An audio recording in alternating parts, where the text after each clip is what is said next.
Pneumatic bones are bones with essentially air pockets in them. They make the bones easier for flight, although less structurally sound. For example, birds have pneumatic bones. Yet land mammals, any mammals, do not have pneumatic bones. So this is interesting in the sense of, what about an ostrich? Ostriches do not fly, yet they have pneumatic bones, which is actually bad because their bones are weaker than mammalian bones, which are solid bone. So if an ostrich was created in its present form, never flew, why does it have pneumatic bones? It's completely contraindicated to life on land.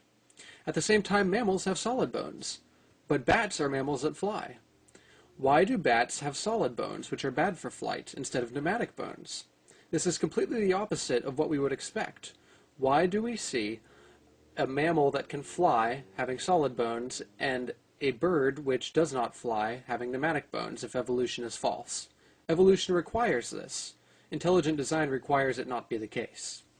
I have another question. Okay, bats do not have hollow bones, but they do have light bones. Their bones are lighter than land mammalian bones, so their bones are still well designed for flight. It's not the same design that was used with birds, but it is still a good design. So I don't see your point. And you know what? Even if we find a bat with hollow bones, you will still use it as evidence for evolution. I mean, you will simply call it a convergent evolution or something like that. So I don't really see your point with making this argument. And about the ostrich, well, at least according to a quick Google search that I made, the ostrich has solid bones, not hollow bones, as you claim in your video.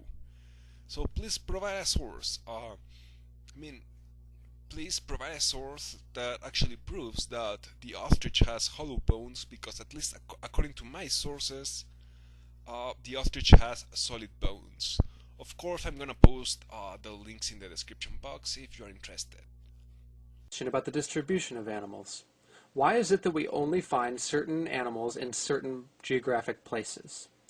There are many animals which are restricted to islands, certain continents, certain places, and this is completely contraindicated by intelligent design. For example, we only find marsupials in Australia. New Zealand, for example, was colonized only by birds. Now, if animals were created, just popped onto the earth, wouldn't we expect to find an even distribution of them? This is the exact opposite of what we find. In fact, evolution, on the other hand, would predict that certain animals would evolve in one place and remain geographically not isolated, but centered around that area. And that's exactly what we find. So why do we not find animals sprinkled all over? Another question. Okay, this is very interesting, but I don't see why is this evidence against intelligent design. It's true that we only find marsupials in Australia and just a few marsupials in South America, but we have marsupial fossils all over the world. There are marsupial fossils in North America, in Central America, in South America, in Europe, in Africa, in Asia, and in Australia.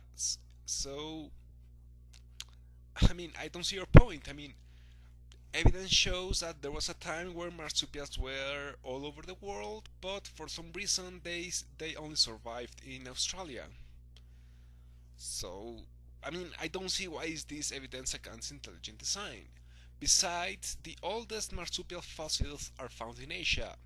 This contradicts the common evolutionary claim that marsupials evolved in South America and ended in Australia, passing through Antarctica. I mean, if that were true, then the oldest fossils should be found in South America. But the oldest fossils, according to your own dating methods, are found in Asia. So,